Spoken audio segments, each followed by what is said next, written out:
With a new GTA DLC just around the corner, you want to be sure that you have enough money for all the new content, as there looks to be a ton of new and most likely really expensive stuff coming to the game. So in this video, I'll be sharing some of the best ways to make money in GTA Online in 2022. So without further ado, let's just jump straight into this. So this list is in no specific order, but starting off, we have the one and only Perrico. Now this business is extremely good and is especially good for solo players. Now to actually access the Perrico heist, you need to buy the Kosatka submarine, which starts at $2.2 million, which is fairly inexpensive considering solo you can make up to $1.7 million every single time you do this heist using a very easy method, which is linked in the pinned comment where I go through how to do it. So go watch that video after this one. But anyway, the Perrico heist is really good as there are so many glitches in the heist to skip certain areas and to gain access to loot you shouldn't really have access to, such as the gold bars and the paintings, which usually you'd have to have multiple people for, but thanks to a glitch, you can actually get these solo. Now, through the Perrico replay glitch, this actually skips all the setups, so you can make about $1.5 million to about $1.8 million in about 15 minutes, which is really mental, and then you don't have to do the setups again. You can just continually do the heist, do the replay glitch, and you'll make so much money really quickly. So you can make about $6 million every single hour, which is really good.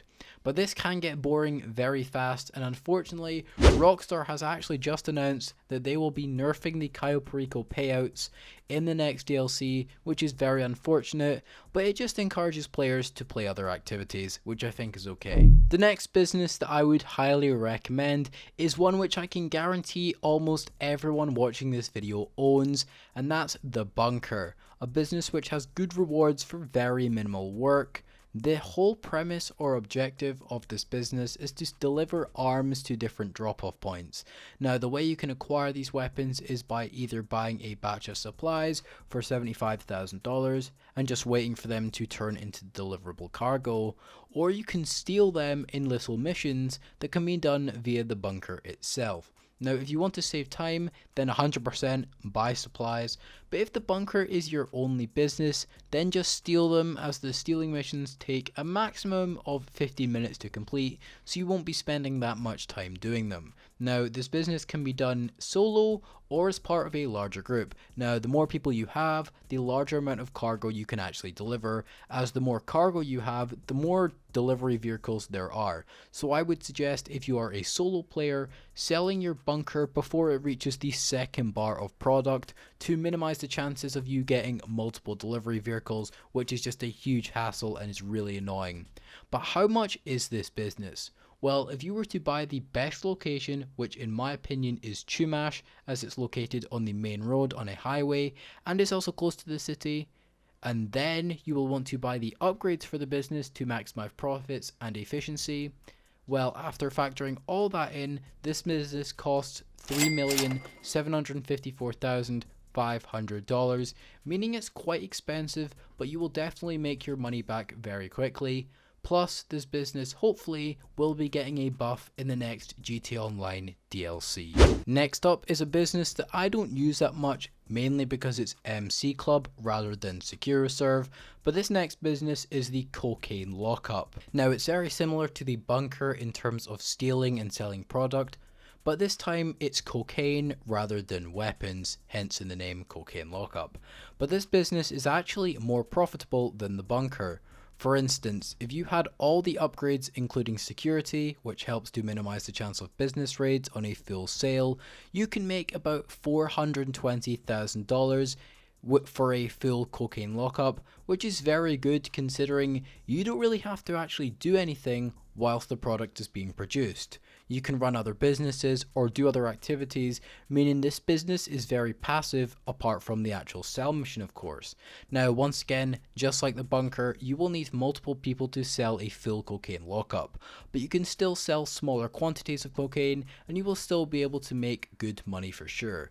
Now, the only downside to this business is that quite a few of the sell missions are absolute cancer. They are terrible, such as the post box sell mission, which is notoriously difficult. Actually, not even just difficult, it's just frustrating because the post box vans or trucks are so slow and you have to wind through the hills, and it's just really annoying and you are a huge target for griefers. But thankfully in the next GTA Online DLC, you'll be able to sell this cargo in private sessions, so this business actually might get much better.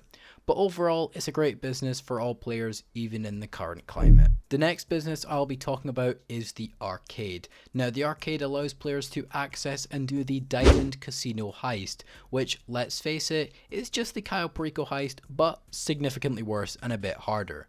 Now, a few years ago, this was the #1 best way to make money in the game, and everyone was playing it. But now, due to the Perrico heist, it's not used or done as much, which is sad because it's a ton of fun and pays still very well.